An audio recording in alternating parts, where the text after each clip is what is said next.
Hola chicos, ¿cómo están? Espero que bien. Bueno, en el día de hoy vamos a ver disipadores, ¿sí? ¿Qué es un disipador? Bueno, un disipador no deja de ser ni más ni menos que un bloque de aluminio, ¿sí? En este caso, fíjense que el bloque de aluminio está aletado, ¿sí? Ahora vamos a ver por qué es que está aletado. Y sirve básicamente para transferir el calor que yo tengo en un semiconductor al ambiente, ¿sí? De esta forma, si yo libero, cuanto más calor yo pueda sacar de mi semiconductor al ambiente, voy a poder disipar más potencia. Y otra ventaja es que, una ventaja muy importante es que el semiconductor no se me va a quemar, ¿sí? Eh, digamos, si yo tengo un semiconductor que disipa demasiado y no tengo disipador, ¿sí? Igual que la redundancia, y la temperatura en el mismo, o sea, en el mismo no, semiconductor va a aumentar al punto tal que podemos llegar hasta la destrucción total. O sea, son elementos muy importantes y que seguramente ustedes ya habrán visto cuando desarmaron alguna placa o hacían alguna práctica en la escuela, ¿sí? Básicamente, ¿cómo es que funciona? Bueno, nosotros tenemos que remontarnos un poquito de las cuestiones un poco físicas para entender cómo funciona el disipador, ¿sí? Básicamente lo que hace es transmite el calor, ¿sí? El disipador de un punto a otro. Hay tres mecanismos de conducción de transmisión de calor, ¿sí? Vamos a partir del primero, vamos a empezar con el primero, que es el más intuitivo, ¿sí? Digamos, supónganse, fíjense esta foto que yo tengo acá. Acá tengo una fuente de calor, ¿sí? En este caso está simbolizada como un sol, puede ser cualquier cosa, pero para el caso de la conducción a mí me gusta hacer un ejemplo muy práctico, que es cuando uno, por ejemplo, pone un tenedor metálico en una estufa o en la hornalla. ¿Qué es lo que va a pasar? Bueno, ese tenedor se va a empezar a calentar, ¿sí? Nosotros decimos que ese tenedor se calentó por el método de conducción, ¿sí? El flujo calórico va a pasar molécula por molécula a través del metal, ¿sí? Y eso va a lograr que todo nuestro objeto metálico esté a la misma temperatura que la fuente, idealmente, ¿sí? En este caso acá está simbolizado por el sol. Imagínense que uno apoya una barra metálica que aguante la misma temperatura. Y antes de derretirse el metal, yo apoyo esta barra metálica en el sol y bueno, por conducción, o sea, todo el material va a estar a la misma temperatura. Ahora vamos a la convección. Para nosotros eliminar calor por convección, el calor simplemente se va a eliminar por alguna fuente, ¿sí? El calor se va a eliminar de la fuente a través de algún fluido. Ustedes quizás esto cueste un poco entenderlo, pero ya les anticipo que el aire, ¿sí? Que nosotros respiramos, puede ser tomado como un fluido. Entonces, nosotros eliminamos calor a través de la convección por medio de un fluido como es el aire. Ejemplo práctico, un aire acondicionado. El calor que transmite el aire acondicionado lo hace por medio de la convección. O sea, transmite el calor que el equipo, o el frío que el equipo convierte a través del aire. Y por último, pero no el menos importante, es la radiación. Hay un fenómeno físico que se llama cuerpo negro, que dice que cualquier objeto va a emitir radiación en forma electromagnética, o sea, en ondas electromagnéticas, como habrán visto en otras materias como comunicaciones. Bueno, esas ondas electromagnéticas llevan potencia y llevan calor. Y el calor se puede transmitir por ese tipo de transmisión de calor. Un dato a tener en cuenta. Nosotros tenemos que algunos objetos pueden variar, ¿sí? ¿Por qué método de transmisión de calor se transmite más o menos? Por ejemplo, el color, ¿sí? El color de un objeto es algo muy importante a la hora de saber por qué método de transmisión de calor yo voy a emitir o más o menos, ¿sí? Por ejemplo, un ejemplo de la vida cotidiana es que en verano nosotros dicen que no hay que usar ropa oscura, sino que ropa clara. Bueno, eso tiene que ver de la mano, matemáticamente está formulado para la radiación, que el color sí importa por si yo quiero transmitir calor o recibir calor. Pero bueno, eso es tema de otras cosas. Vamos con qué es la resistencia térmica.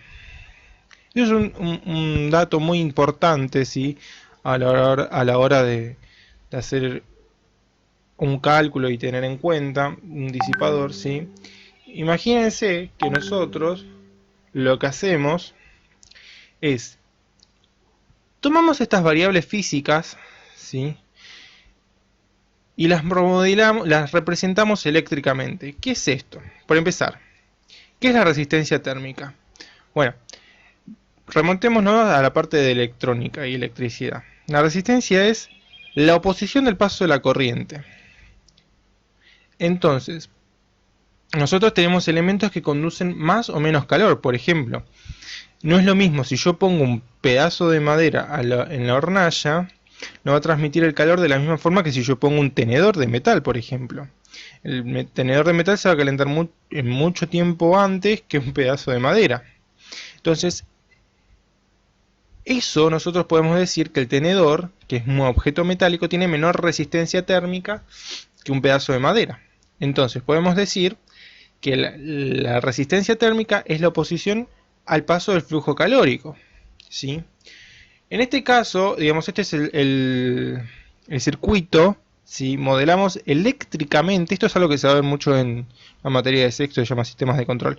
Modelamos eléctricamente un circuito, un disipador, donde la tensión equivale a la temperatura, la corriente equivale a la potencia disipada, o sea, el calor, y la oposición que yo tengo de una parte del circuito, de una parte del integrado al disipador, lo modelamos como una resistencia, como un resistor, hablando con propiedad, ¿sí?